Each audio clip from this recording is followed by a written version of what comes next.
Assalamualaikum warahmatullahi wabarakatuh. Alhamdulillah. Allahumma ma asbaha bina min ni'matin aw bi ahadin min khalqika faminka wahdaka la syarika lak walakal hamdu walakal syukur.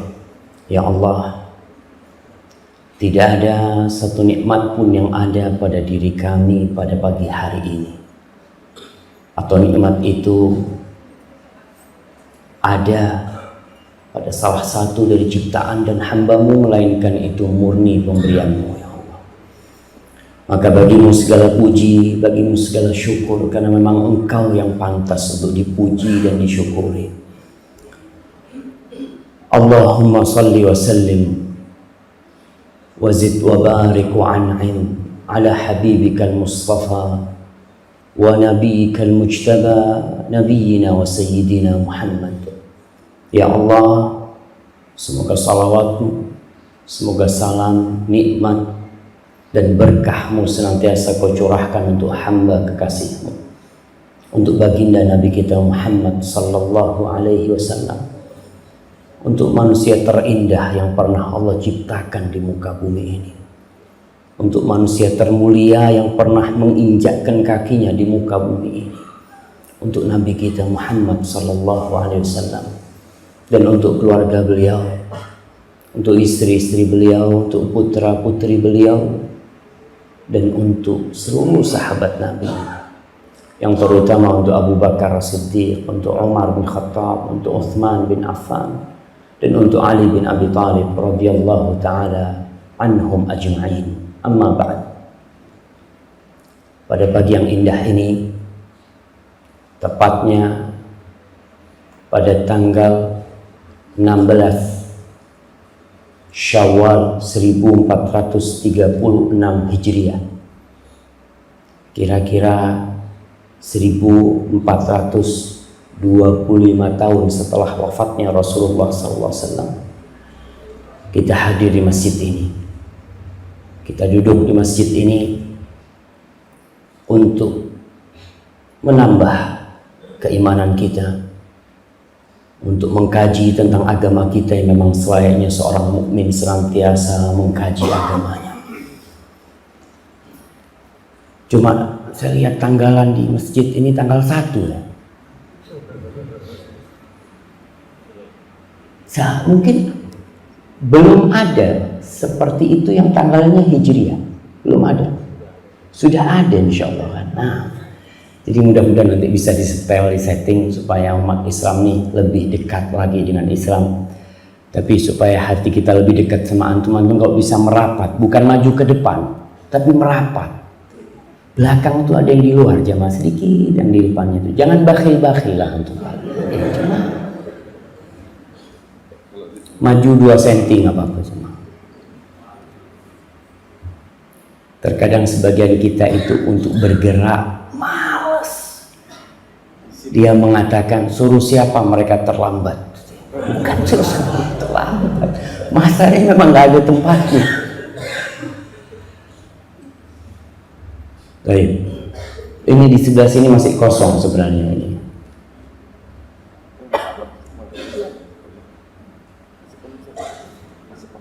Di luar. Untuk dinding dikhususkan buat yang tua-tua lah. Yang muda-muda ini maju lah.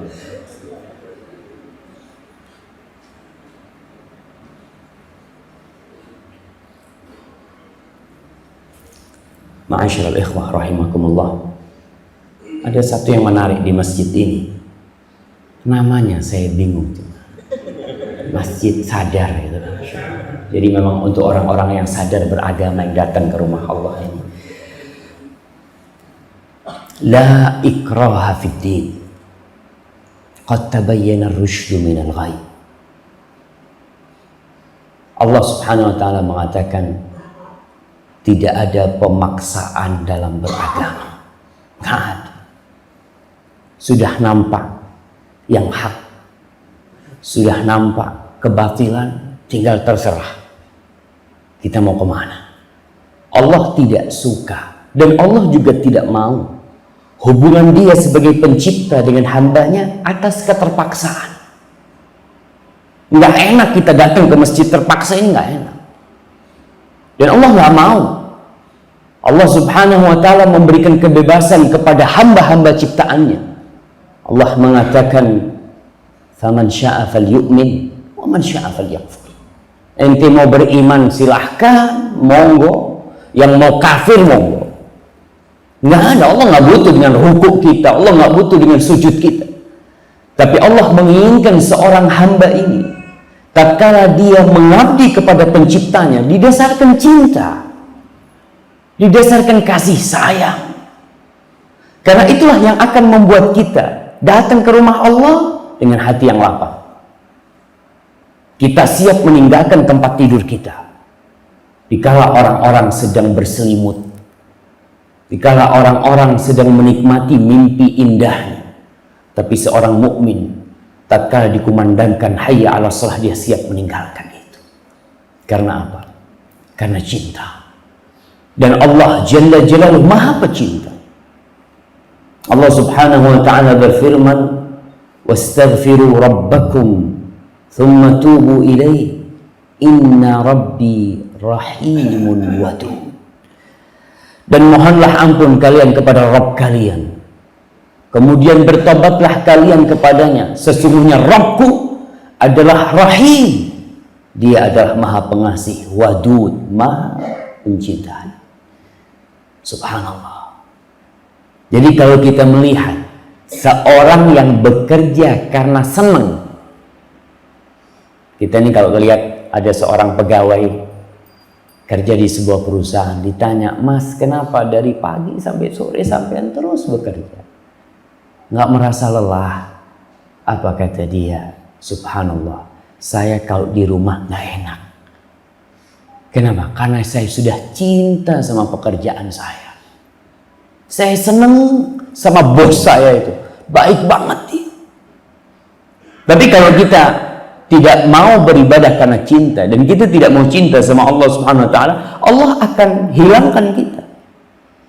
Allah Subhanahu wa ta'ala berfirman, ya ayyuhalladzina amanu, wahai orang-orang yang beriman. Salah satu panggilan Allah kepada kita kembali, wahai orang-orang yang beriman. Allah mengatakan, man yartadda minkum an dini fasawfa ya'tillah biqaumin yuhibbuhum wa yuhibbuna. Barang siapa yang murtad di antara kalian, keluar dari agama Allah Subhanahu wa ta'ala, maka nggak ada apa-apa sama Allah. Allah akan datangkan nanti kaum yang lain. Allah akan datangkan manusia-manusia yang berbeda. Subhanallah. Allah kalau mau menghilangkan penduduk bumi ini, penduduk Bali ini, dalam hitungan detik habis. Itu bisa bayangkan bagaimana tatkala tsunami datang, habis semuanya. Bagaimana tatkala kapal Hercules yang baru naik, Allah jatuhkan, mati semua. Nggak ada satupun yang hidup. Allah akan datangkan kaum yang berbeda dengan kita. Apa sifat mereka? Yuhibbuhu wa yuhibbuna. Allah cinta sama mereka. Dan mereka cinta kepada Allah Subhanahu wa ta'ala. Subhanallah, hubungan dia sama Allah karena cinta. Karena saling mencintai. Azillatin 'alal mu'minin. Mereka adalah orang-orang yang tawadhu terhadap orang-orang beriman, ya. Mereka saling mengasihi, saling menghormati. A'izzatin 'alal kafirin. Mereka orang-orang yang aziz, yang mulia terhadap orang-orang kafir. Yujahiduna fi sabilillah. Allah akan datangkan orang-orang yang berjihad di jalan Allah. Orang-orang yang menegakkan agama Allah Subhanahu wa ta'ala dengan cara yang benar. Karena hati-hati, kalimat jihad banyak diselewengkan maknanya. Sehingga membunuh orang kafir, menembak orang kafir, saya berjihad. Subhanallah. Dari kapan tuh orang kafir di Madinah tuh Nabi kumpul sama orang Yahudi bertahun-tahun? Jalan mereka di depan Nabi. Nggak ada Nabi ngomong, tuh, tembak. Ketika memang posisinya perang, ketika memang kondisinya seperti itu, baru. Tapi bukan berarti ada orang kafir lewat, ditembak. Karena ada pemahaman seperti itu. Sampai ada teman-teman mungkin sebagian muslim yang pulang dari dari Afghanistan. Ada yang pulang ke Yambu, ceritakan sama teman-teman di Yambu, dia pulang dari sana dengan semangat jihadnya. Dia bosan hidup. Dia punya bos di Aramco itu non muslim. Akhirnya satu hari ditunggu bosnya di depan pintu, ditodong pintu gerbang masuk ke perusahaannya, diikat di mobilnya, keliling dia, jihad, kata dia. Subhanallah. Pemahaman yang benar-benar harus diluruskan, dan kita harus kembali kepada para ulama dalam masalah ini, dalam semua masalah. Wala yakhafuna lawmata la'im, dan seorang yang beriman yang cinta kepada Allah, dia nggak takut celaan orang yang akan mencelanya. Rasul sallallahu alaihi wasallam, saya sering dapat SMS, ya, dapat pertanyaan, Ustaz, saya ini ketika kenal dengan Islam, ketika saya kembali kepada Allah, ketika saya berusaha untuk menjadi seorang yang mengikuti Muhammad sallallahu alaihi wasallam dalam gerak-geriknya, dalam tingkah lakunya, dalam berpakaian, dalam bergaul, subhanallah, celaan dari mana-mana. Yang dikatakan aliran sesat, macam-macam, sampai di Jawa sana ada seorang ustadz khutbah Jumat mengatakan salah satu tanda aliran sesat itu, kata dia, kalau sholat pakai bahasa Madura tuh yang ceramah tuh, nabeng soko. Nabeng soko itu kalau sholat ngejar kaki dia. Jadi kalau sholat dia merapatkan softnya, ini aliran sesat, kata dia. Subhanallah, sampai seperti itu mereka. La yakhafun lawmata, mau dicela mau gimana. Nabi kita sallallahu alaihi wasallam Muhammad bagaimana dikatakan majnun. Mereka mengatakan, ya ayyuhalladzi nuzzila alaihi dzikru innaka la majnun. Wahai yang diturunkan kepadanya Al-Quran, kau tuh gila. Nabi kita alaihi salatu wassalam dikatakan sahir, penyihir, dikatakan kahin, dukun, dikatakan memeresahkan umat, dikatakan itu Rasulullah sallallahu alaihi wasallam. Tapi seorang mukmin, ya, dalam menegakkan kebenaran dia tetap bersama Rabbnya. Kenapa? Karena ada cinta. Yuhibbuhum wa yuhibbuna. Dzalika fadlullah yu'tihi man yasha. Wallahu wasi'un alim. Ma'asyiral ikhwah, dengan cinta yang sulit akan menjadi mudah. Dengan cinta yang berat akan menjadi ringan. Dengan cinta yang buruk akan menjadi indah. Dengan cinta yang jauh akan menjadi dekat. Saya yakin yang datang ke masjid ini bukan tetangga masjid. Bukan. Mungkin orang-orang yang jauh, tapi kenapa dia datang ke rumah ini? Karena ada cinta mereka kepada Allah Subhanahu wa Ta'ala. Dia datang ke tempat ini. Kadang-kala ada orang yang datang pengajian dari kota yang berbeda, datang jauh, nggak ada jauh. Kadang-kala 8 jam mereka jalan. Kita lihat bagaimana sahabat-sahabat Nabi yang cinta kepada ilmu. Jabir bin Abdullah Al-Ansari datang dari kota Madinah. Berangkat kemana? Ke Syam. Ada sebagian sahabat berangkat ke Mesir, perjalanan 1 bulan. Cuma untuk 1 hadis. Mereka lakukan perjalanan itu. Karena apa? Karena cinta. Tapi kalau sudah tidak ada cinta, bertetanggaan dengan masjid, bertetanggaan ini dekat sama masjid, nggak bakal datang. Karena memang nggak ada kecintaan di hatinya. Ma'asyiral muslimin, kalau antum melihat orang yang naik ke puncak, di Bali ini gunung tertinggi apa namanya? Gunung Agung. Coba tanya sama dia, sampai ke puncak Agung, Mas sampean dapat apa? Dapat apa dia? Dapat duit, dapat capek, dapat capek. Tapi kenapa dia mau naik ke sana, naik sampai di atas? Kok kenapa? Aku senang. Betul. Dia senang, dia dapat senang itu. Walaupun capek, mungkin orang ngomong, ente ahsan, jelas di rumah, minum kopi, aduh, ada apa naik-naik ke atas sana? Orang akan mengatakan ente, subhanallah, mungkin harus diperiksakan nanti.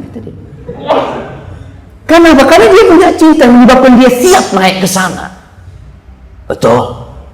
Dan kita lihat tadi dikatakan orang yang bekerja, yang siap, kadang-kala jadi kuli bangunan dia. Dia bekerja jadi kuli bangunan dengan lelah. Subhanallah, kenapa Pak sampean sampai umur tua tetap saya punya anak. Saya cinta sama anak-anak saya. Saya ingin anak-anak saya tumbuh menjadi orang-orang yang sukses. Kecintaan dia kepada anaknya membuat dia berkorban. Apakah kita sudah cinta kepada Allah Subhanahu wa taala atau belum? Rasul sallallahu alaihi wasallam menceritakan tentang bagaimana sebagian orang di antara kita sampai tua tidak merasakan nikmatnya jadi orang Islam. Bagaimana orang di antara kita sudah sepuh tapi tidak merasakan indahnya sebagai seorang muslim. Bahkan dia masih berat melaksanakan sholat, masih berat bersedekah, masih berat berbuat kebajikan. Beliau sallallahu alaihi wasallam dalam hadis yang diriwayatkan Imam Bukhari dan Muslim, beliau mengatakan thalathun man kunna fihi wajada bihinna halawatal iman. Ada 3 hal yang kalau 3 hal ini berkumpul di diri seorang hamba, maka dia akan merasakan manisnya keimanan. Enak jadi orang Islam. Enggak berat. Puasa, orang-orang sebagian merasakan puasa adalah beban buat dia. Beban yang begitu beratnya ketika melihat sudah sudah iso mangan siang ini. Melihat yang dia rasakan berat, hitungannya dihitung hari, bahkan dihitung jam sama dia. Dilihat berapa jam lagi waktu berbuka, berat dia beribadah. Karena di situ dia memang belum merasakan nikmatnya jadi orang Islam. Kalau kita lihat sebagian salafus saleh, Mu'ad bin Jabal ketika dia mau meninggal dunia, dia mengatakan, ya Allah, kau tahu bahwasanya yang aku cintai dari dunia ini adalah panjangnya musim panas untuk berpuasa. Wa dhama'ul hawajir, kata dia. Ketika musim panas dia berpuasa, dia merasakan nikmat. Kalau musim dingin puasa biasa, kata dia. Tapi dia bisa merasakan tatkala dia berpuasa demi Sang Pencipta. Dia merasakan haus, tapi demi siapa? Demi Sang Pencipta. Karena mereka adalah orang-orang yang mengumpulkan 3 hal ini. Yang pertama, ayyakunallah wa rasuluhu ahabba ilaihi mimma siwahuma.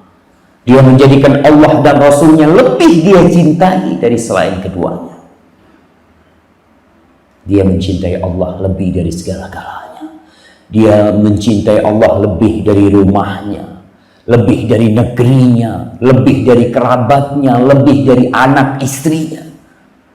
Ketika dihadapkan dia antara Allah Subhanahu wa ta'ala dan selain Allah, dia memilih Allah Subhanahu, bahkan dari jiwanya. Kita lihat bagaimana Bilal bin Rabah tatkala disiksa di panas mentari kota Mekah, di padang pasir, di bebatuan yang panas, dikeluarkan, bahkan seakan-akan dia orang yang gila, dipaksa untuk keluar dari Islam dengan iming-iming dia tidak akan disiksa, dipaksa untuk menyebutkan Tuhan-Tuhan orang-orang kafir. Apa kata Bilal? Ahad, ahadun ahad. Allah itu esa. Nggak bakal aku minta kepada orang-orang itu, kepada Tuhan-Tuhanmu itu. Allah itu esa. Kita lihat bagaimana pengorbanan Sumayyah, bagaimana pengorbanan Ammar bin Yasir dan bapaknya Yasir, bagaimana ibunda Ammar, Sumayyah, tatkala ditusuk kemaluannya sampai mati. Demi apa? Demi la ilaha illallah. Dia nggak merasakan itu, jemaah. Karena apa? Karena cinta kepada Allah Subhanahu wa ta'ala membuat dia lupa dengan segala-galanya. Bahkan jiwanya murah buat Allah Subhanahu wa ta'ala. Loyalitas seorang mukmin harus kepada penciptanya lebih dari segala-galanya. Dan kepada Rasul SAW. Kita lihat bagaimana pengorbanan para sahabat. Bagaimana Abu Dujana, bagaimana Abu Qatadah. Abu Qatadah itu ketika mencabut gelang-gelang besi yang menancap di pipi Rasul SAW, dia cabut dengan giginya. Karena kalau dengan tangan dia takut akan menyakiti Rasul SAW, dia cabut dengan gigi. Gigi dia rompal 1, dia cabut lagi, rompal 2 gigi dia. Tapi subhanallah, kenapa dia melakukan itu? Karena cinta dia kepada Rasul SAW. Subhanallah, Khubayb bin Adi tatkala di kota Mekah, dia hendak dipenggal kepalanya. Dia dihadapkan kepada orang-orang kafir yang akan melihat dia dipenggal kepalanya. Ditanya oleh pemuka-pemuka Quraisy. Apa kata orang-orang Quraisy? Atuhibbu anna Muhammadan makanak hadha sallallahu alaihi wa ala alihi wasallam. Khubayb, kau mau nggak Muhammad menggantikan kau di sini sebagai tempatmu, Muhammad yang dipenggal? Apa kata dia? Ma wajidtu anni fi baiti. Aku nggak mau, aku di rumahku nih, bukan di sini nih, aku di rumahku. Wa Muhammadun yushaku bisyauka. Dan Muhammad SAW terkena duri. Aku nggak mau, aku di rumahku, dan Rasulullah SAW terkena duri kakinya SAW. Begitulah para sahabat Nabi mencintai Rasulullah SAW, sehingga dia merasakan nikmatnya menjadi seorang muslim. Apapun yang diminta oleh Rasulullah SAW. Kita lihat bagaimana Abu Bakar Siddiq, kecintaan dia kepada Rasulullah SAW ketika hijrah. Di tengah jalan Rasul sallallahu alaihi wasallam istirahat di bawah batu besar yang ada naungan di situ. Lalu ada penggembala kambing yang juga mau bernaung berteduh dengan batu itu. Rasul sallallahu tidur. Ditanya oleh Abu Bakar, ada susu di kambingmu? Ada. Boleh, kata dia. Fadhal kalau dia mau, kata dia. Akhirnya diperah oleh Abu Bakar Siddiq, ditaruh di wadah dari batu. Kemudian dia bawa dalam kondisi Abu Bakar haus dan tahu Rasul sallallahu alaihi wasallam juga sedang haus. Kemudian dibawa itu susu. Ternyata Rasul SAW bangun, diberikan oleh Abu Bakar kepada Rasul SAW. Apa kata Abu Bakar Siddiq? Fasyariban nabiyyu sallallahu alaihi wasallam. Maka Rasul SAW minum susu itu hatta tawahitu au hatta raditu, sampai aku yang kenyang, kata Abu Bakar Siddiq. Kenapa Abu Bakar yang kenyang, sedangkan yang minum adalah Rasulullah SAW, bukan Abu Bakar Siddiq? Karena Abu Bakar memberikan itu karena cintanya kepada Rasul SAW. Kita lihat bagaimana seorang ibunda yang dia siap tidak tidur malam menggendong bayinya, dia gendong terus. Matanya merah, capek dia menggendong. Tapi ketika itu bayi tidur, sang ibu merasakan nikmat yang begitu besarnya. Kenapa? Karena cinta dia kepada anak. Sudahkah kita mendahulukan Allah dan Rasulnya atas segala-galanya? Mungkin belum, karena kita belum cinta kepada Allah dan Rasulnya. Kita lebih cinta kepada orang yang menghadiahkan kepada kita emas-emasan. Kita lebih mencintai orang yang memberikan rumah untuk kita, memberikan mobil untuk kita, memberikan pekerjaan untuk kita. Kalau ada orang yang memberikan cincin kepada kita, memberikan jam kepada kita, yang mungkin cincin itu mahal, jam itu jutaan, puluhan juta, kita akan senantiasa mengingat dia. Tapi kita lupa dengan yang memberikan tangan sehingga bisa bergerak tangan kita. Kadangkala kita jarang mengingat Allah. Ma'asyiral muslimin. Yang kedua, yang Rasulullah SAW sebutkan agar seorang mukmin merasakan nikmatnya jadi orang beriman. Wa yuhibbal mar'a la yuhibbuhu illa lillah. Dan dia tidak mencintai orang lain kecuali karena Allah Subhanahu wa taala. Kesukaan dia dengan temannya, dengan ikhwan itu bukan karena manfaat dari orang itu kepada dia, bukan karena maslahat yang dia dapatkan dari orang itu, bukan, tapi karena orang ini dicintai Allah Subhanahu wa taala, dia mencintai. Dan yang ketiga, wa ayyakraha ay ya'uda ila al-kufri ba'da an anqadhahu Allah min kama yakrah ay yulqa fin nar. Dan dia harus benci untuk menjadi orang kafir lagi setelah Allah selamatkan dia. Mungkin dia dulu hidup di masa jahiliyah, kemudian Allah memberikan hidayah kepada dia. Setelah Allah selamatkan, dia benci untuk kembali jadi orang kafir, sebagaimana kebencian dia untuk dilemparkan ke dalam api neraka. Na'udzubillahi minan nar.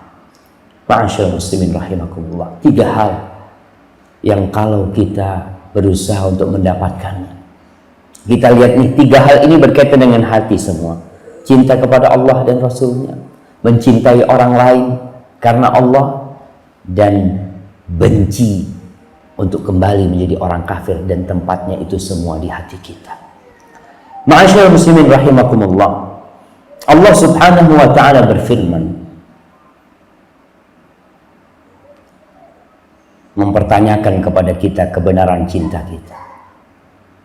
Allah mengatakan, qul in kana aba'ukum wa abna'ukum wa ikhwanukum wa azwajukum wa ashiratukum wa amwalun iqtaraftumuha wa tijaratun takhshawna kasadaha wa masakinu tardawnaha ahabba ilaykum minallah wa rasulihi wa jihadin fi sabili fatarabbasu hatta ya'tiyallahu bi amrih wallahu la yahdil qaumal fasiqin.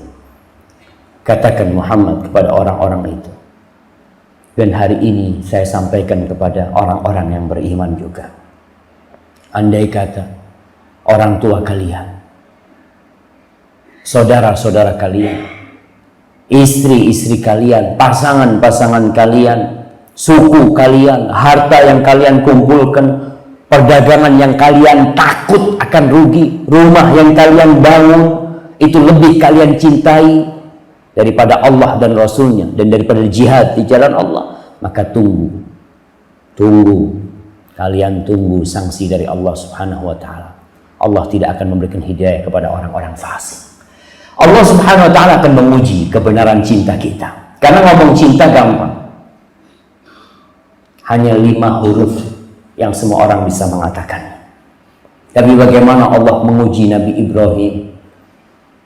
Allah mengatakan jalla jalaluhu, wa idzibtala Ibrahim rabbuhu bikalimatin fa'atammahun. Allah menguji Ibrahim dengan satu hal yang subhanallah sangat dahsyat sekali. Kecintaan dia kepada orang tuanya. Bertahun-tahun Nabi Ibrahim nggak punya anak. Sampai dikatakan lebih 70 tahun ya, lebih 80 tahun, hampir 100 tahun ya nggak punya anak. Akhirnya dia punya anak yang bernama Ismail. Bagaimana orang punya anak tunggal yang ditunggu puluhan tahun, maka kecintaan dia tidak bisa dibayangin. Bagaimana kegembiraan Ibrahim dengan putranya Ismail. Apa yang terjadi? Allah Jalla Jalaluhu menyuruh Ibrahim berpisah dengan putra tercintanya. Allah memerintahkan kepada Nabi Ibrahim untuk meletakkan istrinya Hajar dan Ismail di kota Mekah. Nabi Ibrahim di mana? Mungkin sebelumnya di Irak, kelak akan ada di Palestina. Supaya perjalanan yang jauh sekali, ditinggalkan di sana. Nabi Ibrahim subhanallah, betapa sedihnya anaknya yang masih dalam susuan harus dia tinggalkan. Yang ditunggu-tunggu baru berapa bulan suruh berpisah dengan anaknya. Nabi Ibrahim lakukan. Ditinggal tuh di sana. Selesai. Nggak bisa melihat anaknya kecuali jarang-jarang beliau menengok anaknya. Datang menengok putranya Ismail. Ismail sudah gede, sudah remaja, sudah ngerti. Datang ke sana, Allah perintahkan kepada Ibrahim alaihissalam untuk menyembelih Ismail. Allahu Akbar. Nih baru ketemu disuruh sembelih anak. Nabi Ibrahim mengatakan, ya bunayya inni ara fil manami anni adbahu fanzur madza tara. Wahai ananda, aku melihat dalam mimpiku aku menyembelihmu. Bagaimana menurutmu? Ya abati fa'al ma tu'mar satajiduni insyaallah min sabirin. Dia tahu nih abahnya lagi diuji nih. Kata Nabi Ismail, sudah abahku, kalau itu perintah Allah, lakukan. Insya Allah kau akan mendapatkan aku termasuk orang-orang yang sabar. Subhanallah, disembelih Ismail, disembelih. Bukan sekedar apa ya, niat ya, bukan, dibawa Ismail. Bawa pisau Nabi Ismail mau nyembelih putra. Subhanallah, dilakukan hal itu. Begitulah Allah menguji seorang hamba yang mengatakan cinta kepada Allah subhanahu wa ta'ala. Kita pun akan diuji. Diuji di harta kita, di keluarga kita, di semuanya. Dan akan tampak siapa di antara kita yang benar-benar cinta kepada Allah, dan atau dia hanya main-main dalam kecintaannya. Kalau dapat nikmat cinta, dapat bala, inqalaba ala aqibai. Dia lari dari Allah Subhanahu wa taala. Ma'asyiral muslimin rahimakumullah, tanda seorang yang cinta kepada Allah, dia akan taat dan patuh kepada perintah Allah. Apapun perintahnya. Perintah itu bertentangan dengan jiwanya, bertentangan dengan keinginannya. Kalau ini perintah Allah, dia akan lakukan. Kita melihat seorang yang menjadi tentara, kepada siapa dia memberikan loyalitasnya? Kepada komandannya. Dipanggil oleh komandannya, fulan, namanya Joko, umpamanya. Joko, siap dan datang dia. Joko, kata dia, kau mandikan tuh mobil. Umpamanya, kau bersihkan ini halaman. Kata dia. Apa dia akan bertanya, dan sunnah apa wajib? Nggak bakal dia tanya sunnah atau wajib. Perintahnya laksanakan. Dan seperti itu seorang mukmin. Allah menyebutkan bagaimana sifat orang beriman kepada Allah. Amanar rasulu bima unzila ilaihi min rabbih wal mu'minun kullun amana billah wa malaikatihi wa kutubihi wa rusulihi la nufarriqu baina ahadin min rusulihi wa qalu sami'na wa ata'na ghufranak rabbana wa ilaikal masir. Kami dengar dan kami taat. Siap. Ghufranak ya Allah. Kalau nggak mampu minta maaf. Kalau nggak bisa sempurna yang kami lakukan, minta maaf ya Allah. Ampuni kami ya Allah. Kepadamu kami akan kembali.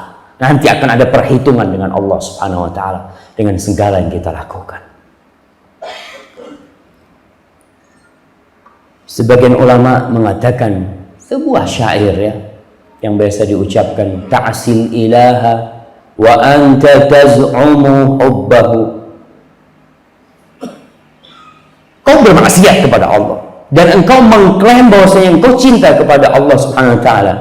Ini satu hal yang nggak bisa itu terjadi. Seorang yang saling mencintai, suami istri ini, ketika istrinya ngomong, bang, aku kepingin soto lah bang, kata dia, tolong abang belikan, kata dia. Apa kata suaminya? Apa yang kau pinta, apa aku akan berikan istriku. Subhanallah. Karena dia cinta, apapun, kemana dia akan lakukan. Karena memang orang yang cinta itu dia akan taat kepada kekasihnya, apapun yang diminta. Bagaimana tatkala yang meminta kepada kita adalah Allah Subhanahu wa taala. Allah minta kita keluarkan harta, umpamanya ini sedekah. Allah suruh kita sedekah. Dan sifat orang-orang yang beriman, wa mimma razaqnahum yunfiqun. Dan dari apa yang kami rezekikan kepada mereka, mereka berinfak. Ingat nih, setiap yang kita keluarkan itu bukan harta kita. Itu adalah pemberian Allah Subhanahu wa taala kepada kita. Allah suruh, laksanakan. Suruh berangkat haji, suruh sholat, suruh apa, laksanakan. Karena itu perintah Allah Subhanahu wa taala dan itu tanda kecintaan seorang hamba kepada yang dia cintai. Kemudian orang yang mencintai kekasihnya, dia akan senantiasa menyebut kekasihnya. Dia akan senantiasa berzikir, berulang-ulang nama kekasihnya dia sebut. Karena dia cinta. Di mana di pasar dia sebut kekasihnya, kemana aja. Naik motornya, dia akan sebut Allah Subhanahu wa taala. Subhanallah, ya Allah, ini motor nih pemberianmu ya Allah. Masuk rumahnya dia akan mengatakan bismillah, ya Allah, nih aku bisa masuk rumah nih karena engkau ya Allah. Dia pakai baju, dia akan ingat dengan yang memberikan baju itu, bismillah ya Allah, ini karena engkau ya Allah. Subhanallah. Dia makan, dia akan mengatakan bismillah. Semua gerak-gerik dia akan bersama asma Allah Subhanahu wa taala. Karena dia cinta dengan kekasihnya. Ma'asyiral muslimin rahimakumullah. Tatkala seorang sahabat datang kepada Nabi minta nasihat, apa kata Rasul sallallahu alaihi wasallam? La yazalu lisanuka ratban bi dzikrillah. Lidahmu jaga untuk selalu basah dengan zikrullah. Subhanallah jamaah. Orang kalau kesandung ketika dia biasa menyebut kekasihnya, yang dia akan ucapkan adalah astagfirullah, bismillah, subhanallah. Karena apa? Karena dia memang cinta dengan kekasihnya. Itulah yang akan jadi sebutan dia. Kemudian orang yang mencintai kekasihnya akan cinta kepada kalam kekasihnya. Allah subhanahu wa ta'ala menurunkan Al-Quranul Karim. Allah menurunkan firman-Nya. Kata Ibnu Mas'ud radhiyallahu ta'ala anhu, "Man ahabba an ya'lam annahu yuhibbullaha wa rasulahu falyanzur, wa in kana yuhibbul Qur'an fa innahu yuhibbullaha wa rasulahu." Kalau kau ingin tahu kau tuh cinta enggak sama Allah dan Rasulnya, lihat kecintaanmu kepada Al-Quranul Karim. Bagaimana hubunganmu dengan kalamullah? Kalau hubunganmu baik, kau cinta dengan Al-Quran, maka kau cinta kepada Allah dan Rasulnya. Nah, jemaah, kalau kita cinta dengan kalamullah, itu salah satu bukti kecintaan kita kepada Allah Subhanahu wa ta'ala. Allah memulai kitabnya dengan cinta dan kasih sayang. Allah memulai Al-Quran dengan Bismillahirrahmanirrahim, supaya kita tahu bahwa dari awal sampai akhir isinya Al-Quran ini rahmat. Isinya Al-Quran ini adalah cinta dan kasih sayang Allah kepada hamba-Nya. Allah mulai dengan Ar-Rahman. Allah itu maha pengasih, Allah itu maha penyayang. Subhanallah. Tapi bagaimana kita dengan Al-Quranul Karim? Kadangkala cuma Ramadan kita membaca Al-Quranul Karim. Maka usahakan jangan pernah kita memejamkan mata kita kecuali kita membaca Al-Quranul Karim. Kalau bisa 1 juz, alhamdulillah. Nggak bisa 1 juz, 1 lembar, alhamdulillah. Nggak bisa 1 lembar, 1 ayat. Dalam artian tidak ada hari yang terlewatkan kecuali di situ kita membaca Al-Quranul Karim. Baca Al-Quranul Karim. Dan kalau kita lihat as-salafus salih, bagaimana kecintaan mereka kepada Al-Quranul Karim, subhanallah. Orang tua di rumah harus tunjukkan kepada anak-anaknya dia itu membaca Al-Quranul Karim. Jangan baca Qurannya di luar. Karena kesian anak kita tuh. Ketika anak kita tidak pernah melihat bapaknya baca Al-Quran, maka bagaimana akan tumbuh kecintaan dia kepada Al-Quranul Karim? Mungkin bapaknya baca Quran, baca kok.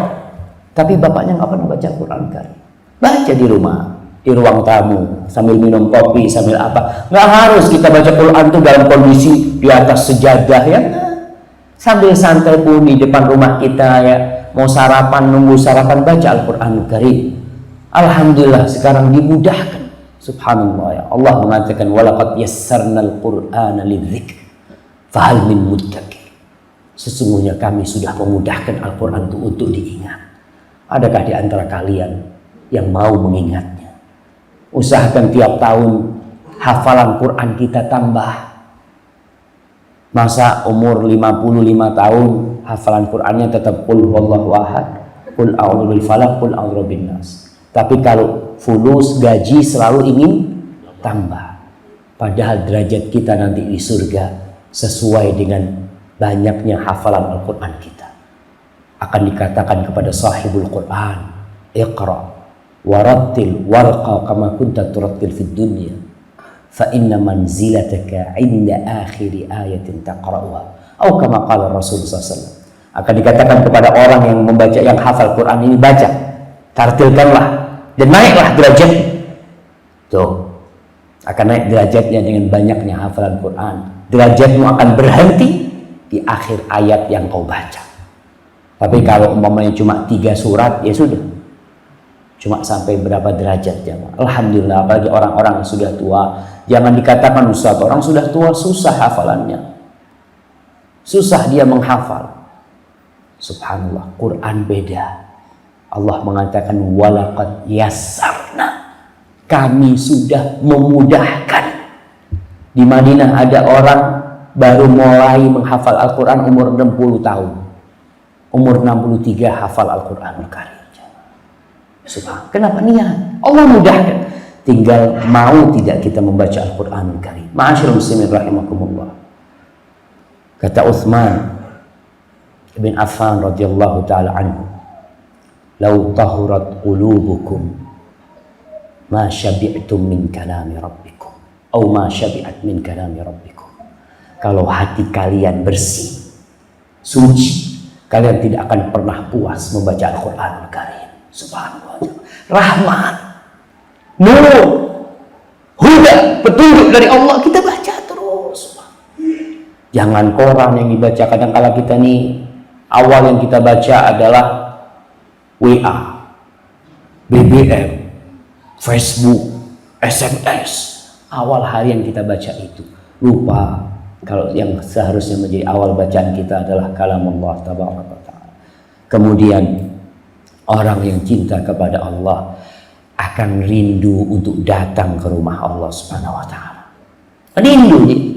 Bagi yang laki-laki akan rindu di sini nih, rumah Allah yang di sini.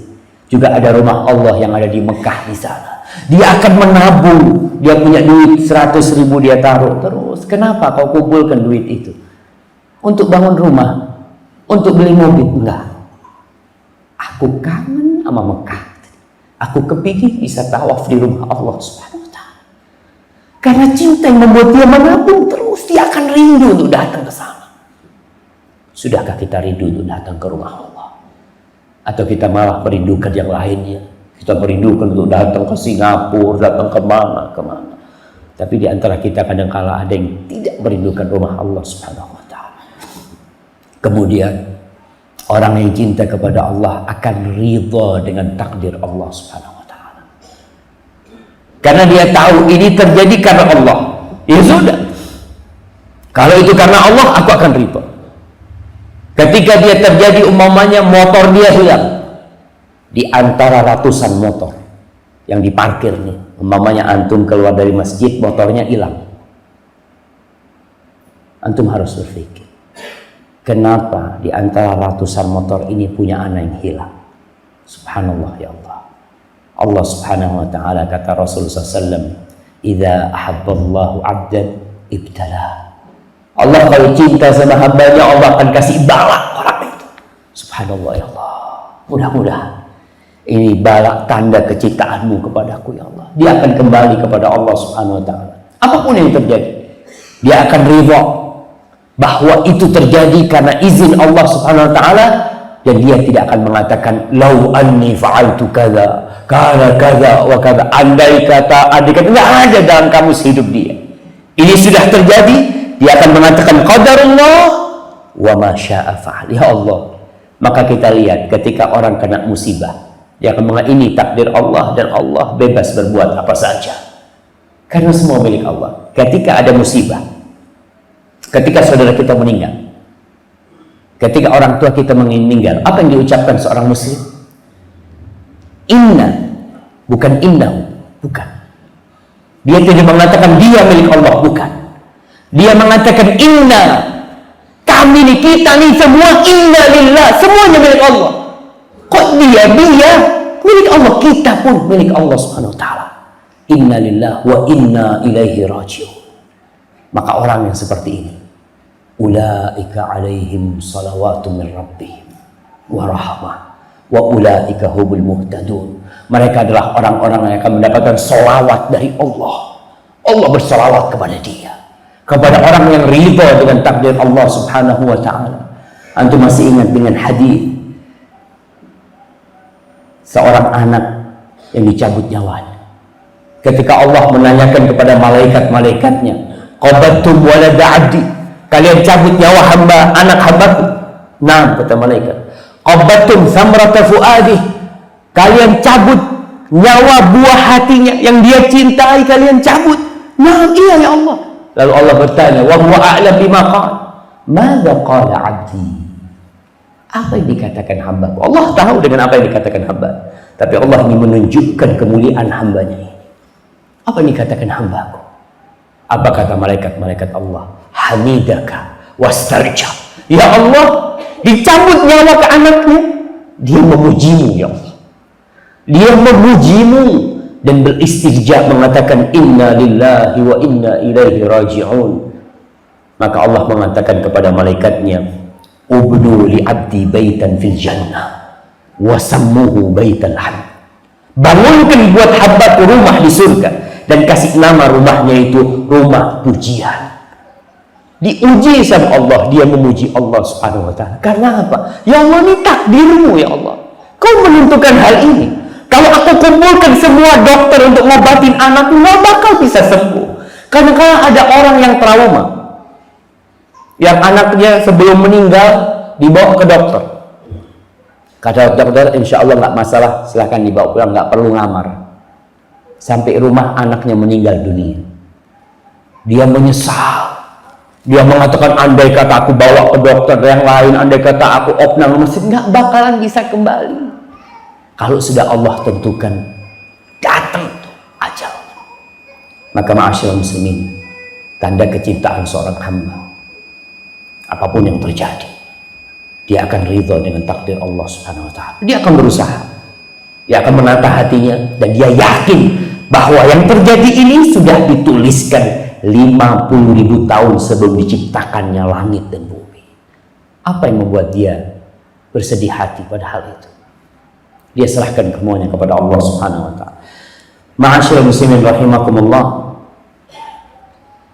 orang yang mencintai Allah Subhanahu wa ta'ala, dia akan berkumpul dengan orang-orang yang dicintai Allah Subhanahu wa ta'ala. Nih, kita kalau cinta sama Allah, kita akan cari sohib, kita akan cari teman, dan kita akan mencintai orang-orang yang dicintai Allah Subhanahu wa ta'ala. Allah itu kalau cinta sama hambanya, nada Jibril, Allah akan memanggil Jibril. Dipanggil Jibril, ya Jibril, inni uhibbu fulan. Wahai Jibril, aku cinta kepada fulan. Fa'ahibbah, maka kau cintai dia. Kau cintai dia. Fa'ahabbahu Jibril, maka Jibril pun mencintai orang itu. Thumma nada Jibril fi ahli sama. Kemudian Jibril akan menyeru kepada penghuni-penghuni langit, mengatakan kepada mereka, innallaha ahabba fulanan fa'ahibbuh. Allah cinta kepada fulan, kalian semua harus cinta sama dia. Fa'ahabbahu ahlus sama, maka semua penghuni langit mencintai orang itu. Thumma wudi'a lahul qabul fil ard. Kemudian orang ini diterima di muka bumi ini. Maka kita kalau cinta kepada Allah, kita harus cinta kepada orang-orang soleh. Kita harus berteman dengan mereka. Nggak boleh kita benci dengan orang soleh yang kita tahu nih orang subhanallah, ini orang hamba Allah nih, datang ke masjid, dia berusaha melaksanakan sunnah Rasul SAW. Dia berusaha untuk berdakwah, menjalankan sunnah di rumahnya. Kenapa sebagian orang benci?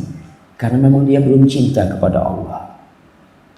Dan Rasulullah SAW meriwayatkan dari Allah Subhanahu wa ta'ala, di mana Allah mengatakan, man adali waliyan faqad adzantuhu bil haqq.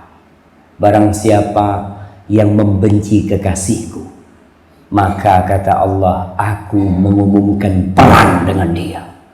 Allah mengumumkan perang kepada orang-orang yang membenci aulia Allah, membenci wali-wali Allah. Maka kita harus tahu siapa yang harus kita cintai dan siapa yang harus kita benci. Siapa wali Allah? Jangan sampai kita salah meletakkan cinta kita, memberikan cinta kita kepada orang yang seharusnya kita benci. Kata Allah Subhanahu wa ta'ala, wa ma taqarraba ilayya 'abdi bi syai'in ahabba ilayya mimma aftaradtu alaihi. Tidak ada satu hal yang aku suka hambaku untuk mendekatkan dirinya kepadaku lebih dari yang aku wajibkan kepada dia. Jadi kalau ingin menjadi waliullah, yang wajib dilaksanakan.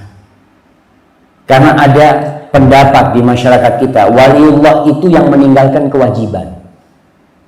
Kalau orang nggak sholat, wah, nih waliullah. Ada bahasanya helak atau majzub. Ini orang-orang waliullah ini udah nggak sholat, nggak bisa. Waliullah itu kata Allah Subhanahu wa ta'ala, dia adalah orang-orang yang melaksanakan kewajiban. Kemudian, wa ma yazalu 'abdi yataqarrabu ilayya bin nawafil hatta uhibbah. Hambaku ini terus mendekatkan diriku dengan yang sunnah-sunnah. Soalnya kalau yang wajib semua sama, sholat 5 waktu semua sama, sholat, puasa Ramadan semua sama, tingkatannya sama. Kalau bicara kewajiban, semua tingkatan orang sama dari sisi pelaksanaannya, walaupun mungkin esensinya beda-beda di sana, tapi pelaksanaannya sama. Wajib sholat 5 waktu, tapi ada hambaku yang ingin terus mendekatkan dirinya kepada aku dengan yang sunnah-sunnah. Sholatnya ditambah qobliyah, ditambah ba'diyah, ada duha, ada sholat malam, Kemudian puasanya bukan hanya puasa Ramadan, dia tambah dengan puasa sunnah qabliyah, yaitu bulan Sya'ban dia puasa. Kemudian ada ba'diyah Ramadan, mungkin di bulan Syawal dia terus puasa. Hatta uhibbah, sampai aku cinta sama dia. Jadi kalau ingin dicintai Allah, maka setelah yang fardu kita laksanakan yang sunnah-sunnah. Karena tadi dikatakan, kalau ada orang yang anak tokoh masyarakat, yang anaknya kiai, gak sholat, gak apa, dikatakan majdzub. Apa namanya? Apa majdzub itu? Ya sedang ketarik gitulah dia. Tapi dia waliullah. Sampai dikatakan orang itu, dulu di Jember ada seorang kalau ngencingin mobil jemaah, mobilnya bisa jalan. Jadi mobil itu gak pakai bensin, kencingin jalan. Oh ini waliullah ini. Bukan. Kata Imam Syafi'i rahimahullah ta'ala, kalau ada orang yang bisa terbang atau bisa jalan di air, dia bisa jalan di air, kata dia, aku nggak akan percaya dia itu waliullah bukan sampai aku lihat amalan sesuai nggak dengan Al-Quran dan Sunnah. Kalau sesuai, yang wajib dia laksanakan, yang sunnah dia laksanakan, insya Allah ini waliullah. Kemudian kalau kita berbicara tentang waliullah, hati-hati, ada orang-orang yang sunnahnya masya Allah. Kita ini kadang-kala berbuat baik sama orang masya Allah, tapi tidak berbuat baik kepada orang tua kita. Kita tidak berbuat baik kepada istri kita yang menjadi tanggungan kita. Kita bagi-bagi duit ini sama orang. Ada orang yang baik sama orang lain, tapi sama keluarganya bakhil. Dia melaksanakan yang sunnah, meninggalkan yang wajib. Kata Rasulullah SAW, ibda biman ta'ul. Mulai kau kalau mau ngasih itu, mulailah ya kepada yang menjadi tanggung jawabmu, bukan kepada orang lain.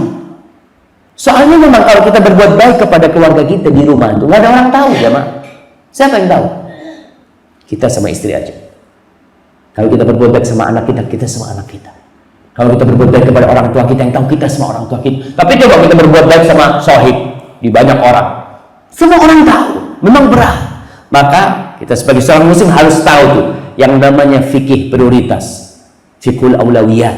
Mana yang lebih harus didahulukan dalam urusan menjadi hamba Allah dan kekasihnya yang wajib tuh. Jangan sholat tahajud sampai jam 3, sholat subuh jam 7.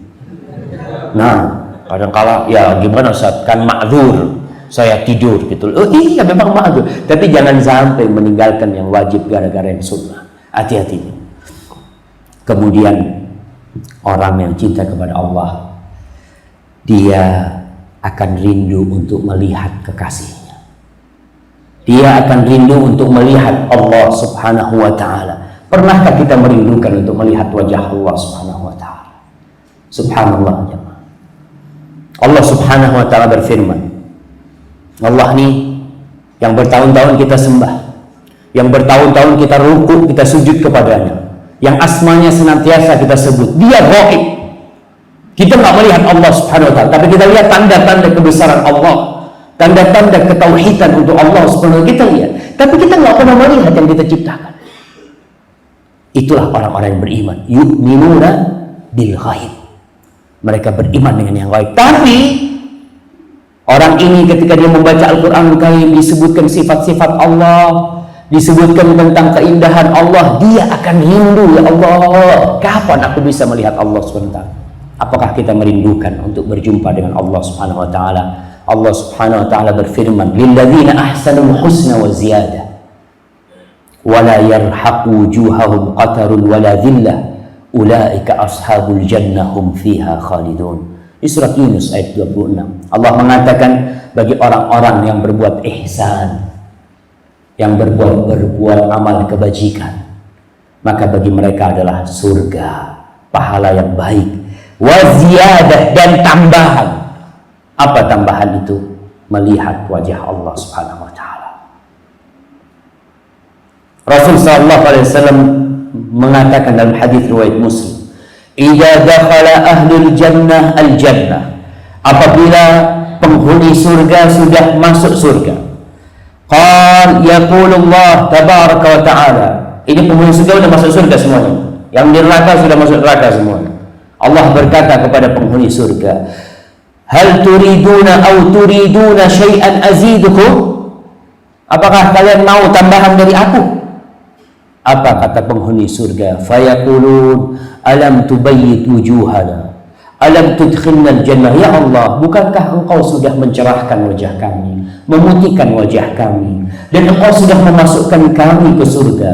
Wa tunjina minan nar, kau selamatkan kami dari api neraka. Qal, maka Rasul sallallahu alaihi wasallam berkata, fayakshiful hijab, maka dibuka tabir itu jemaah. Allah berbicara dari balik tabir, maka dibuka tabir itu.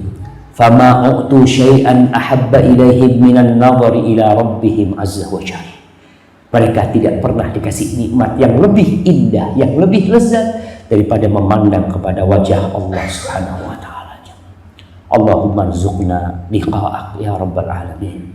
Ma'asyiral muslimin rahimakumullah. Kalau kita melihat bagaimana para sahabat Nabi mencintai Allah dan Rasulnya, mereka berkorban segala-galanya demi Allah dan Rasul. Bagaimana para sahabat meninggalkan kota Mekah, dia hijrah menuju ke kota Madinah, bukan karena mereka keenakan di kota Madinah, miskin sampai kota Madinah, miskin.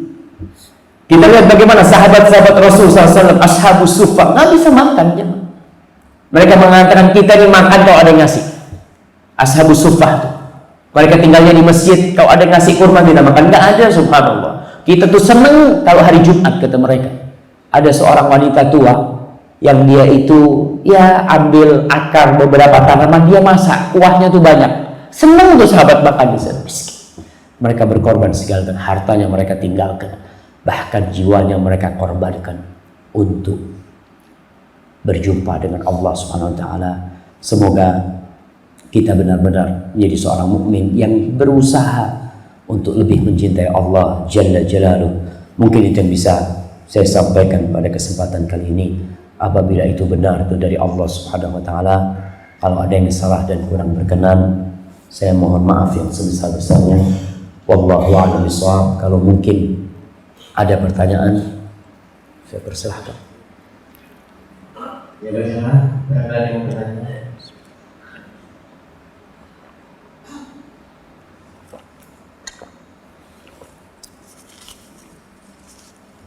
Saya suka sama pertanyaan lewat kertas ya Pak. Kenapa? Kalau nggak bisa jawab enak, ini ditaruh gitu kan. Tapi kalau langsung kan Ustaznya nggak bisa jawab gimana nih gitu kan. Jadi nggak enak gitu kan. Tapi tetap kalau nggak bisa jawab ya ngomong wallahu a'lam, gimana lagi memang nggak bisa jawab. Kadang-kala kita ini menyuruh Ustadz itu tahu segala-galanya, nggak mungkin. Kita ini bukan ulama nih, kita ini baru penuntut ilmu. Ya kalau Ustadz kayak Ustadz Fauzi, ahlan wa sahlan. Kalau anak afwah kan.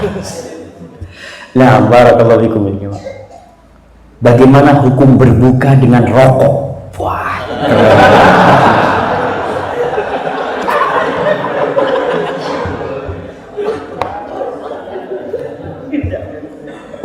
Subhanallah ya.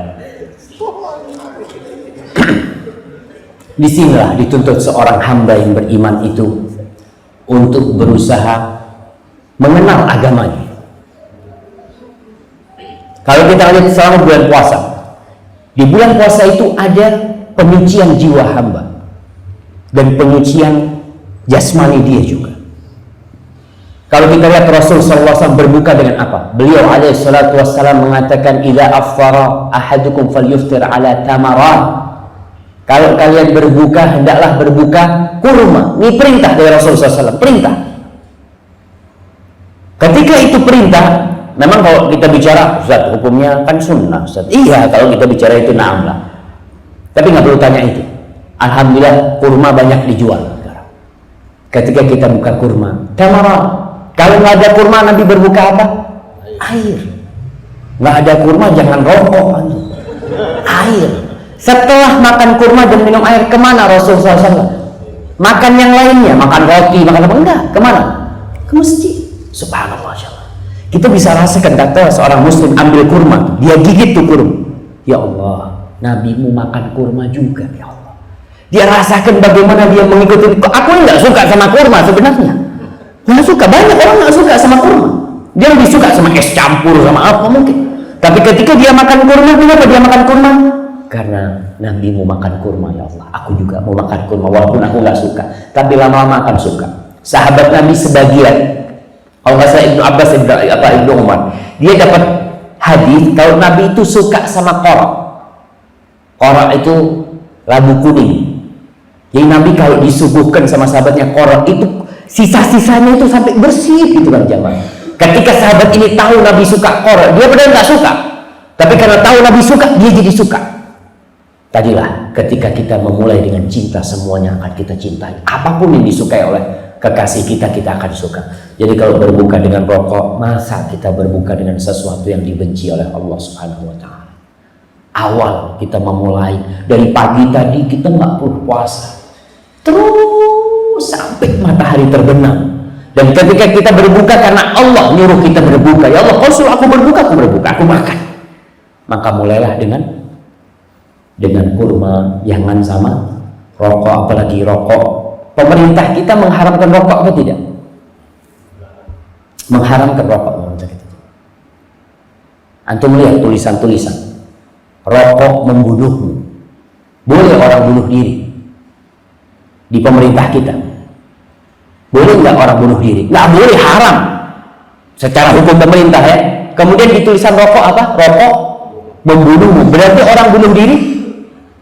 Ya nggak boleh lah jamaah.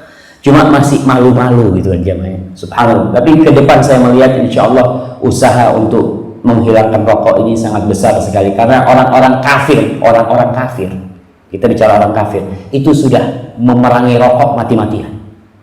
Kita lihat umpamanya di airport ya, itu orang-orang perokok itu dikumpulkan di ruang kaca kecil gitu ya. Kalau banyak, subhanallah. Saya punya teman perokok, dia masuk ke sana, kata dia, kita nggak perlu rokokan, sudah taruh sudah. Ini asapnya Marlboro, asapnya semuanya ada semua, kata dia. Di ruang ini, kata dia. Subhanallah. Memang dia benar-benar dikumpulkan di sana tuh orang-orang yang subhanallah jamaah. Tapi memang dibaratkan benar-benar diperangi. Larangan-larangan merokok itu kan di mana nggak boleh merokok, di situ nggak boleh merokok ya. Tapi namanya perokok kadang-kala memang karena sudah candu ya. Saya doalah mudah-mudahan yang merokok bisa berusaha untuk berhenti merokok. Kemudian kalau kita lihat perokok ini banyak yang tidak niat berhenti, tidak niat, tapi kepingin berhenti. Saya kepingin berhenti, tapi tidak niat. Kalau ente niat berhenti, yang pertama apa? Berdoa, ya Allah bantu aku untuk berhenti merokok ya Allah. Ketika dia berdoa, Allah mengatakan ud'uni astajib lakum, minta sama aku akan kabulkan. Tapi nggak pernah minta sama Allah SWT. Dan kemarin saya dapat nasihat dari seorang jamaah, kalau mau berhenti merokok, kata dia, jangan ngurangi merokok, jangan, tapi berhenti. Soalnya kalau ngurangin hari ini 1 pak, besok 3 pak. Ya karena biasanya 4 pak, dia tiap kali saya ngurangin lah, 1 hari cukup 1 batang, 2 batang, besoknya kembali lagi dia. Berusaha jamaah. Tiap kertas saya baca 1 pertanyaannya jamaah ya. Soalnya yang lainnya nanti nggak kebaca.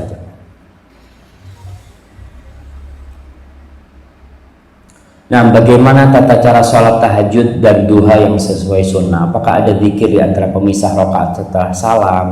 Dan mohon penjelasan sholat Jumat. Adakah ba'diyah, qobliyah, dan rakaatnya? Subhanallah. Berkaitan dengan sholat tahajud, bebas-bebas aja orang mau berzikir ya. Karena kita lihat tahajud ini kan waktunya memang waktu berdoa. Allah Subhanahu wa Ta'ala mengatakan ketika turun sepertiga malam ke langit dunia, sepertiga malam akhir ke langit dunia, Allah mengatakan hal min sa'ilin fa'utiyah, hal min mustaghfirin fa'aghfiralah. Apakah ada orang yang mau minta, aku akan kasih. Apakah ada orang yang mau meminta ampunan, aku akan ampuni. Fadhol, kita mau berdoa, tapi dan inti sholat tahajud sendiri adalah doa juga. Ketika rukuk, ketika sujud kita.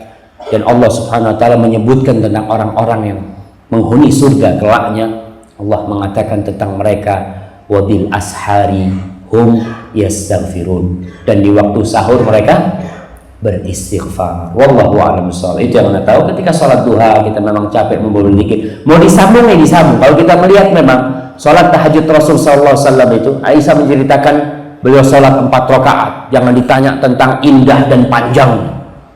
Kemudian sholat lagi 4 rakaat, jangan ditanya tentang indah dan panjangnya. Kemudian beliau sholat 3 rakaat. Di sini para ulama menjelaskan sebenarnya sholat Nabi itu 2-2, tapi di keempat beliau istirahat. Jadi yang 2-2 itu habis 2 salam kemudian nyambung lagi, baru yang seakan-akan nyambung sholatnya, yang di keempat beliau baru di situ berhenti beristirahat. Ya ketika beristirahat, wallahu a'lam, Anda nggak pernah tahu ada doa-doa khusus memang di antaranya. Tapi seorang muslim ketika memang ada yang hendak dia minta pada Allah SWT, dia minta pada waktu itu. Barakallahu fikum. Kemudian untuk ba'diyah dan qabliyah Jumat berkaitan dengan sebelum Jumat, ada sholat sunnah sebelum Jumat. Sholat sunnah sebelum Jumat itu disebut sholat, mungkin sebagian ulama menamakannya intidharu, sholatul intidhar, sholat menanti imamnya datang. Jadi kita sholat ya, imam sambil nunggu imam ya, terus 2 rakaat, 2 rakaat, 2 rakaat, 2 rakaat sampai imamnya naik mimbar. Tapi itu tidak dimasukkan kepada, ya kalau dibilang qobliyah itu artinya kan sebelum Jumat. Jadi memang pelaksanaan sebelum Jumat, tapi tidak seperti qobliyah zuhur. Karena kalau kita lihat sholat qobliyah itu dilaksanakan kapan? Setelah azan apa sebelum azan? Setelah azan. Setelah azan imamnya sudah naik. Gimana kalau mau sholat qobliyah? Karena kalau azan yang pertama itu tidak menunjukkan masuk waktu sholat. Enggak. Waktu sholatnya kapan? Azan yang kedua. Sebagai masjid-masjid ini azan berapa kali? Sekali ya. Ada masjid yang azannya 2 kali. Azan yang pertama itu tidak menunjukkan masuk waktu sholat. Karena dulu azannya itu 1 jam sebelum, kira-kira sejam sebelum azan yang kedua, azannya Utsman bin Affan itu disebutkan. Jadi waktunya cukup lama azan itu dikumandangkan. Jadi kalau qobliyah itu setelah azan yang kedua, nggak ada qobliyah itu karena imamnya sudah naik dan kewajiban makmum adalah mendengarkan ceramah. Adapun ba'diyah Jumat, ada ba'diyah Jumat kalau di masjid biasanya dilaksanakan 4 rakaat, kalau di rumah 2 rakaat. Wallahu a'lam bishawab.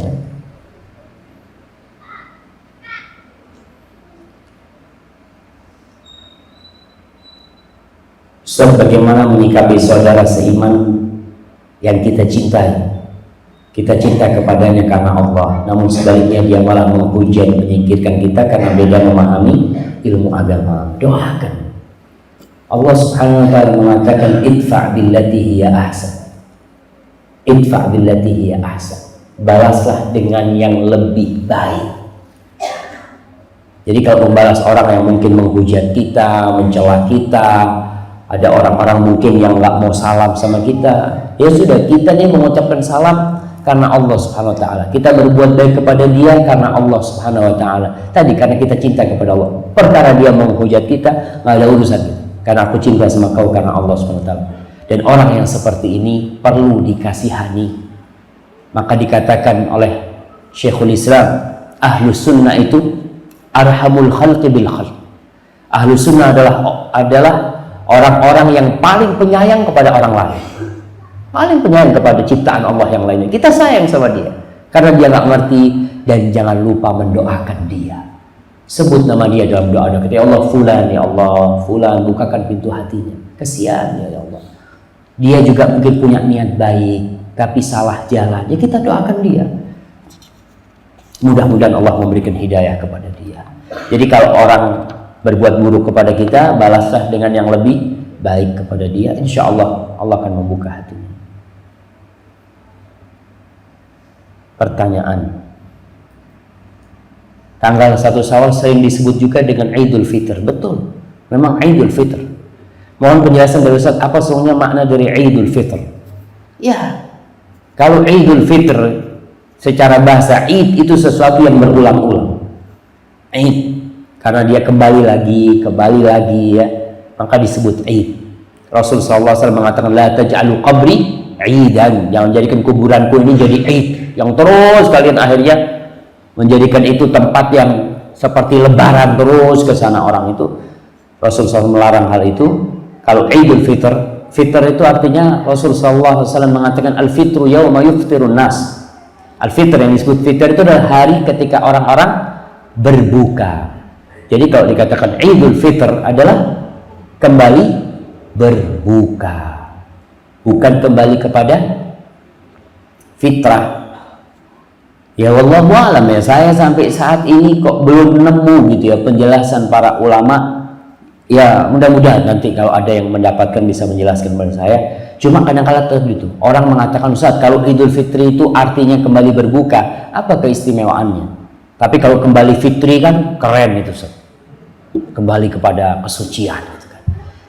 Malah kebalikannya, kalau Idul Fitr itu lebih keren daripada yang artinya kembali berbuka daripada kembali suci. Disitulah keistimewaan seorang mukmin. Ketika lebaran, kenapa kau makan? Ya, karena Allah membolehkan aku makan. Nih, aku kembali makan, aku kembali sarapan, aku kembali makan siang. Kenapa? Karena Allah Subhanahu wa Ta'ala. Di situ ada penghambaan yang begitu nyata dari hamba kepada Allah Subhanahu wa Ta'ala. Wallahu a'lam, itu yang ana tahu. Kemudian kadang-kala orang kan minal aidin wal faizin, mohon maaf lahir batin. Mereka memahami bahwasanya minal aidin wal faizin artinya mohon maaf lahir dan batin. Makanya kita lihat kadang-kala orang nggak ngomong mohon maaf, salaman minal aidin ya, maksudnya ini mohon maaf karena gitu ya, kosong-kosong gitu kan. Padahal minal aidin itu doa yang artinya semoga Allah menjadikan engkau orang-orang yang kembali kepada Allah, aid, kembali kepada Allah, wal faizin, dan orang-orang yang sukses, orang-orang yang berhasil yang diterima amalannya. Taqabbalallahu minna wa minkum. Jadi bukan mohon maaf lahir dan batin, itu termasuk kesalahan mungkin yang sudah menjadi lumrah di tempat kita. Jadi kalau memohon maaf jangan nunggu lebaran. Kenapa kita perlu menjelaskan hal itu? Karena banyak orang yang akhirnya memahami kalau mau mohon maaf itu nunggu lebaran. Padahal punya salah nih sama sahibnya, tiap hari ketemu, sholat tarawih tiap hari kumpul. Tahu dia punya sahib, nanti anak lebaran mau minta maaf sama fulan. Padahal tiap hari kumpul. Karena dia tahu tuh nanti tuh waktunya mohon maaf ya. Maka itu yang mungkin perlu diluruskan. Wallahu a'lam. Itu yang ana tahu. Tapi kalau mungkin ada yang tahu dari itu ya, wallahu a'lam. Untuk menyambung silaturahim, cukupkah dengan mengucapkan salam dan bersalaman jabat tangan saja karena Allah Subhanahu wa Ta'ala? Barakallahu fiik. Ingat, silaturahim itu bukan berkunjung dan bukan mengucapkan salam. Silaturahim itu ya ini, silaturahmi itu bahasa Indonesia. Artinya silaturahmi apa? Berkunjung. Kalau bahasa Indonesia, kita bicara bahasa Indonesia, saya mau bersilaturahmi ke rumahnya bapak, oh iya tafadhol gitu kan, maksudnya dia saya mau berkunjung gitu loh. Tapi dalam bahasa Arab silaturahmi artinya bukan berkunjung. Silaturahim sebenarnya silah dari dua kata. Silah itu artinya menyambung. Wasala yasilu silatan, itu artinya menyambung. Ar-rahim artinya rahim ibu. Jadi menyambung yang ada hubungan persaudaraan kerabat. Sebagian ulama mengatakan yang disebut rahim itu siapa sih? Laul arham itu siapa? Sebagian mengatakan mahram, yang mahram sama kita itu rahim kita. Sebagian mengatakan rahim itu adalah yang dapat warisan, itu rahim kita. Dua pendapat ini sebenarnya lemah. Karena ada yang bukan mahram kita, tapi itu dia kerabat kita. Contohnya siapa? Sepupu kita, anak paman kita. Itu bukan mahram kita. Tapi dia itu kerabat dekat sama kita, cuma pemisahnya cuma bapak aja. Dan dia juga mendapatkan warisan dari kita. Maka itu termasuk rahim sebenarnya. Jadi para ulama mengatakan yang disebut rahim adalah dzawil qurba, kerabat kita. Sebagian mengatakan sampai bapak nomor 4. Jadi makanya kenapa Rasul SAW mengatakan ta'allamu min ansabikum ma tasilu bihi arhamakum, kalian pelajari nasab kalian yang dengannya kalian bisa menyambung rahim kalian. Karena yang namanya silaturahim ini yang ada hubungan kerabat. Jadi kalau ke rumah sahib kita itu tidak silaturahim. Kalau kita ngasih teman kita duit itu tidak termasuk silaturahim. Kita berkunjung ke rumah teman kita sakit, kita kasih bantuan, itu tidak termasuk silaturahim. Itu termasuk berkunjung karena Allah Subhanahu wa taala. Maka disebut ziarah. Bahasa yang benarnya ziarah. Cuma karena ziarah untuk kuburan, orang akhirnya pakainya silaturahim. Tapi perlu diluruskan. Jadi kayak yang namanya silaturahim itu berbuat baik kepada kerabat kita. Pertanyaannya, apakah cukup dengan salaman? Cukup dengan ya berjabatan tangan? Nggak cukup. Tergantung kondisi kita. Orang yang kaya raya bisa bersilaturahim dengan hartanya. Dia punya keponakan nggak mampu, dia kasih. Rasul SAW mengatakan sedekah kepada kerabat itu bernilai shadaqatun wasilah. Sedekah dan silaturahim. Nilainya silah. Jadi kita kalau ngasih keponakan kita bernilai silaturahim. Paman kita nggak mampu sakit, kita kasih silaturahim. Jadi ingat, silaturahim bukan berkunjung saja kerabat-kerabat kita ya.